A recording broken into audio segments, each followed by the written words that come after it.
যদি কোনো মেয়ে ছেলের সঙ্গে জড়িত থাকে, বন্ধন গ্রুপের সঙ্গে জড়িত থাকে, খোদার কসম ওর স্বামী যদি নামাজ পড়ে ওর নামাজ কবুল হয় না, নামাজ মানে দায়িত্বটা পালন হয়। যদি বলেন কেমন করে, একটা কলসির যদি তলায় যদি ফুটো করে সারাদিন কল চাপা হয়, ওই কলসি কি কিয়ামত পর্যন্ত ভরবে? ভরবে না।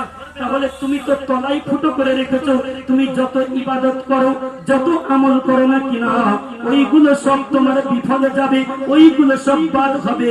মাগো তুমি ওই কাজগুলো থেকে পারিয়ে আসো, ওই কাজগুলো থেকে বিরত হও। কারণ তুমি যদি তওবা বিল্লাহ করে নাও, কসম খোদা আল্লাহর নবী বলে, যখন তুমি তওবা করে ফিরে আসবে, যখন আল্লাহর কাছে মাপ চাবে, ওই পয়সাকে শোধ করে দিয়ে কারটাকে ছিঁড়ে ফেলে দাও, ওই কাগজকে ছিঁড়ে ফেলে দাও। নবী বলে গেল, যখন ওই রকম তওবা করবে, তওবাতুন নাসুহা করবে, আমি নবী বলে গেলাম ওর গুনাহটাকে maaf করা হবে, ওর গুনাহটাকে maaf করা হবে। মরণের পরে অন্ধকার কবরে ওই ব্যক্তি জান্নাতে যাওয়ার আশা রাখতে পারে, তবে ছাড়তে হবে।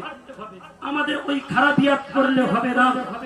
আজ আমরা মুসলমান, সমস্ত কিছু করি, সমস্ত কিছু আমরা করতে পারি, খালি নামাজ পড়তে পারি না। যদি বলে নামাজ পড়বে না, বলে না না না নামাজ পড়বো না। নবীকে মানো, বলে হ্যাঁ নবীকে মানি। আল্লাহকে মানো, বলে হ্যাঁ আল্লাহকে মানি। মাগো তুমি কি রসুলকে মানো? হ্যাঁ মানি। নবীর বেটি ফাতেমাকে মানো? বলে হ্যাঁ মানি। তাহলে নামাজ কি পড়বে না? বলে না না না না নামাজ পড়তে পারি না, অন্তরের মধ্যে নবীকে ভালোবাসি। আচ্ছা, যদি আপনি আপনার বাপকে কিংবা মাকে গালের মধ্যে জুতো দিয়ে মারেন, জুতো দিয়ে দুবার মেরেছেন আর 1000 বার বলছেন মাগো তোমাকে ভালোবাসি, মাগো তোমাকে ভালোবাসি, মাগো তোমাকে ভালোবাসি, বলো মুসলমান বলো, মা কি সত্যিকার তুমি কি মাকে ভালোবাসলে? বলো ভালোবাসলে? কোনদিন না।